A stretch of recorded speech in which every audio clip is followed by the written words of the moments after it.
This program is rated PG. It contains themes and scenes which may not be suitable for very young audiences. Parental guidance is advised. Be advised that the views and opinions of the hosts and guests do not reflect those of the station.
Welcome to Usapang Bayan. Ako po si George Chua, kasama ang aking co-host na si Rach Marquez. Pag-uusapan po natin ang mahahalagang pangyayari at issue na kinaharap ng ating bansa. Makakasama po natin sa gabing ito ang President ng COL Financial, Mr. Conrado Bate. Welcome to the show, sir.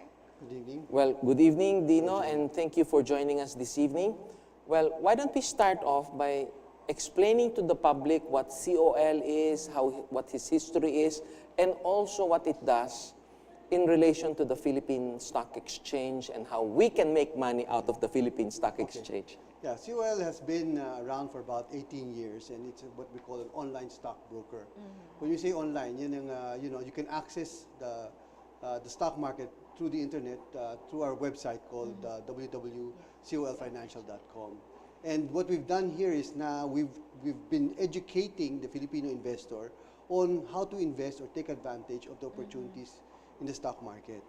And not only have we given them free seminars, but we've also allocated some resources to give some guidance.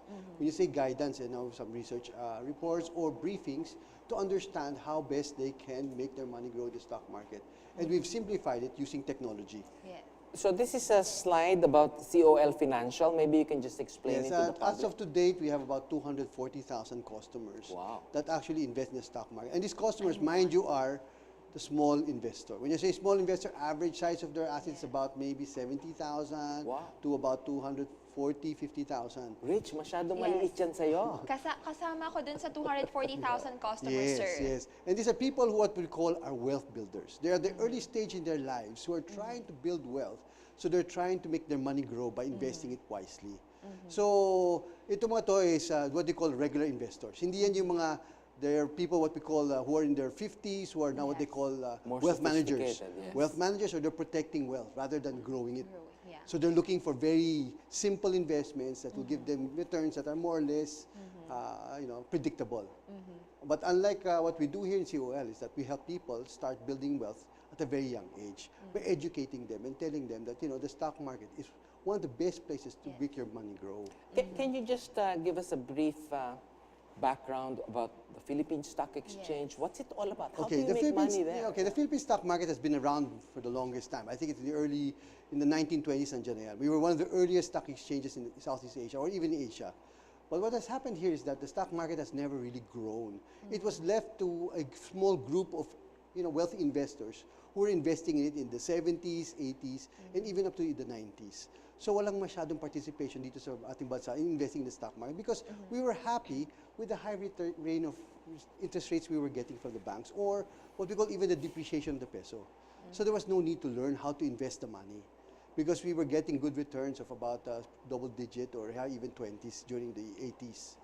And so, what has happened here is that when we were growing up, our parents would just tell us, anak, mag-save ka lang. Yes. Lagay mo lang sa bangko, okay ka na.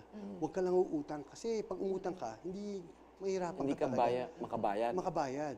But now, because the economy and the country has really grown, interest rates are no longer as good as it was before. So living on interest is no longer a way to make your money grow. That's why the youth today have a bigger responsibility of managing their money. Yes. And they have to do it now, because if they don't, they will forever be, very dependent on what they get as on a month-to-month basis. Well, you see, there's another slide here on why to invest, no? Yes, because we have all different reasons on why to invest. But I think the biggest reason is we want financial freedom.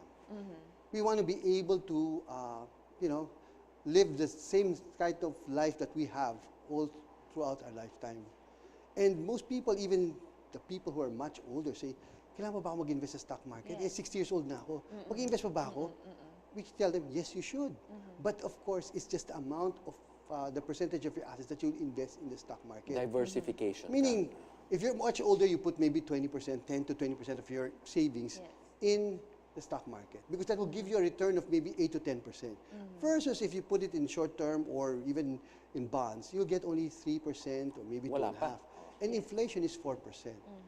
So the real risk here that people don't understand is that by keeping it in the bank, you are taking a bigger risk, because you have allowed your money not to grow but depreciate in value.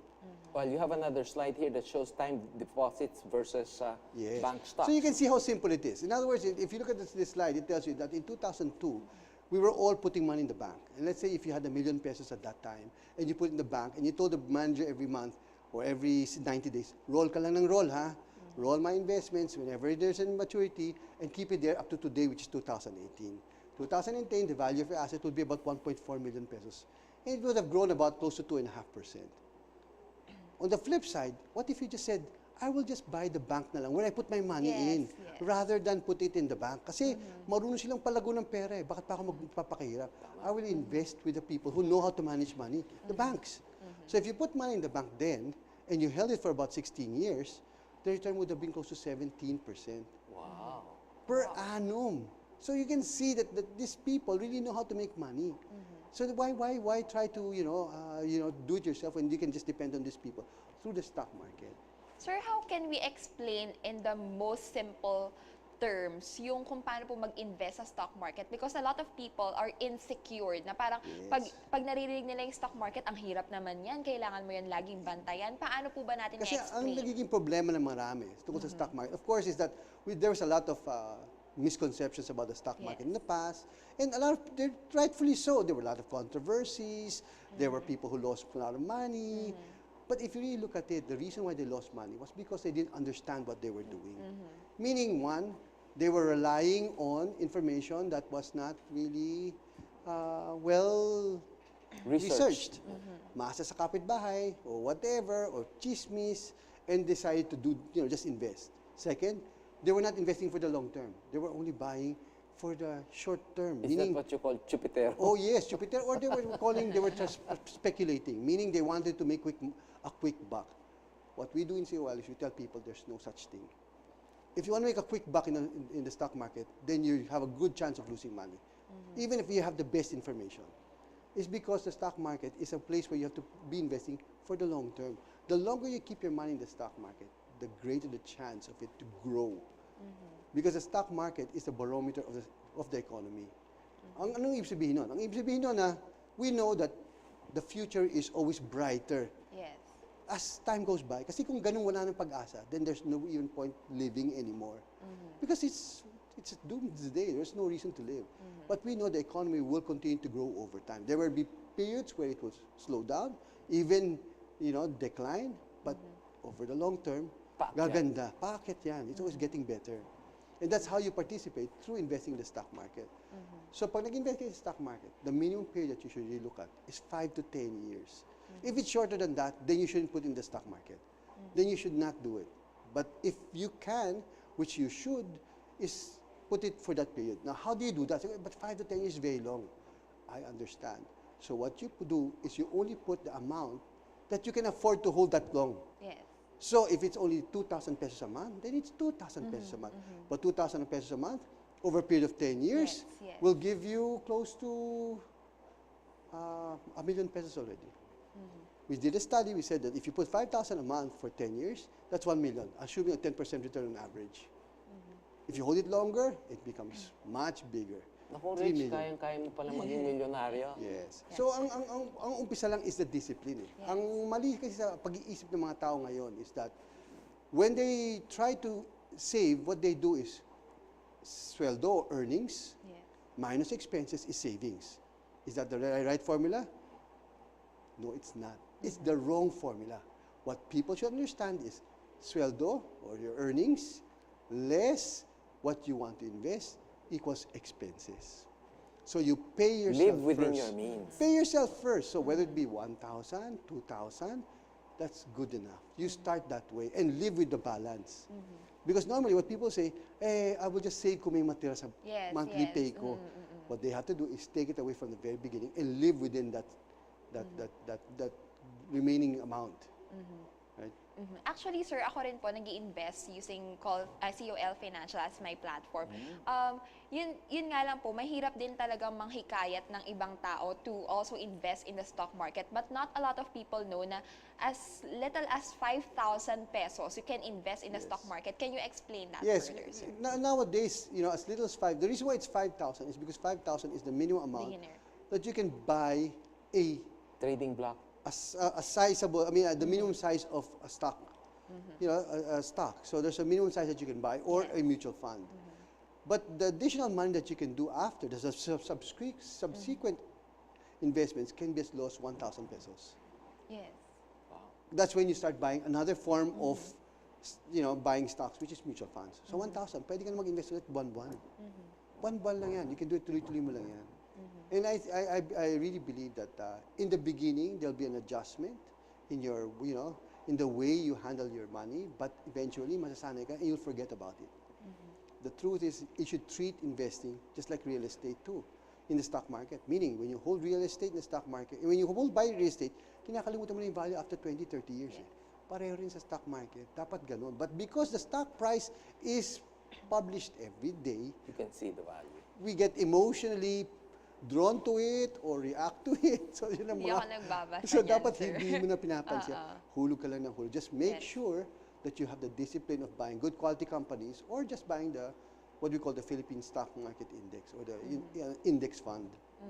But I understand COL Financial does have its like a newsletter that We provide the yeah, research that yeah. people will need to guide them in terms of what to buy and what to sell. But in reality, you don't really need to do that if you're buying long term.